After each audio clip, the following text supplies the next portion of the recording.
Shore Sports Zone's coverage of Red Bank Catholic is sponsored by Surf Taco. Coach Jim Portella's team making the 75-mile bus trip to Sparta. They'll need to get it done away from home to get back to MetLife Stadium. First quarter, the Casey's defense comes through. Pope John loses the handle. It's Mike Weiland with the fumble recovery, and Eddie Hahn goes right to work. On the very next play after that turnover, Hahn over the middle to Mike Balzofiore.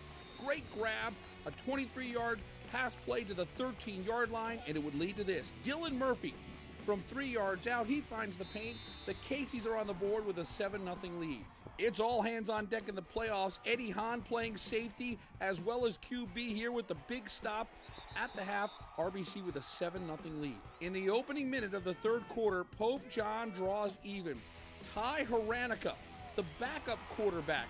Haranica finds an opening, and there he goes. 56 yards. Pope John ties the game up at 7 apiece, but RBC would respond right away. This was the biggest play of the game, and we need to shine the spotlight on the offensive linemen. You see Ryan Onitis, 66, Brandon Denty, and then 34, Joey Hagan. Hagan is going to pick up a key block on a linebacker. We're going to start this play back up, and now you see the great blocking there. That allows an opening for Mike Weiland, and Mike Weiland takes care of the rest. Mike Weiland has had so many huge runs for Red Bank Catholic. This one's the biggest of the year, 69 yards, and now RBC is rolling. Dylan Murphy nearly gets into the end zone down to the 1 yard line, but the drive is capped off when Dylan Murphy finds the zone from a yard out. RBC is back in the lead. It's 14-7. And Dylan Murphy did it all in this football game. He's an outstanding linebacker. Murphy with a big stop on defense. It stays 14-7, and now RBC back on offense. Hahn, look at this gorgeous ball. Mike Balzofiore. This Balzo guy can catch anything. Great grab right there.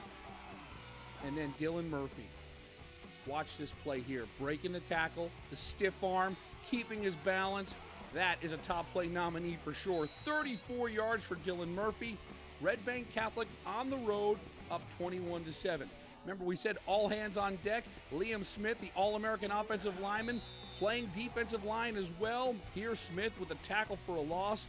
And Dylan Murphy wasn't done with his highlights. 3 touchdowns. How about a fumble recovery to go along with it? The RBC defense was stellar in this one. Late in the fourth, Burrell Neal from a yard out. We've got a 21-14 game. There's 4 minutes and 30 seconds to go. But Red Bank Catholic would lean on its offensive line and its great running back stable. Murphy was great on this final drive, and Mike Weiland seals the deal with this first down run. Pope John never gets the ball back, and the RBC Caseys are through to the semifinals with a quality road win. 21-14 is your final. Dylan Murphy, as you saw in those highlights, did it all. Murphy and Weiland share the load in the backfield. Maybe that's why they don't get as much press as some of the other running backs in the Shore Conference. But when you combine these two guys together, they're about 1,700 yards of offense. Now the stage is set for this Friday night. RBC at St. John Vianney. The winner goes to MetLife Stadium. Once again, the Shore Conference having a stellar 2015 season. This game is going to be absolutely tremendous. 2 great programs battling for a chance to win a state title. After the game, we caught up with the great running backs of Weiland and Murphy, who were smart to give credit to their offensive line for getting this victory. They really stepped up. That's what we've been trying to do all week. They really stepped up. Once it was 7-7, we didn't want to start off that second half like that, and we bounced back. The whole line really stepped up right there. Well, Coach always says blocking and tackling is the most important thing. So he really nailed that to us, into our heads, and we were the better blocking and tackling team tonight. That's a great win. Pope John's a very good football team, absolutely, and our kids played well today, and they played well too. That's why the score was as close as it was, and it was a good football game. That drive at the end is good to see. We like running the football. I'm excited for our offensive line and our running backs and our tight ends blocking like that. I know you'll enjoy this for just a brief moment, but now you got St. John Vianney. It's going to be a great game to just showcase how good the Shore Conference is. It should be a lot of fun. St. John Vianney is outstanding. We've seen them a couple of times, and they're loaded up with athletes. They're physical, they're fast, and we're going to prepare, starting tonight, and we'll get after it, and we'll do the best we can.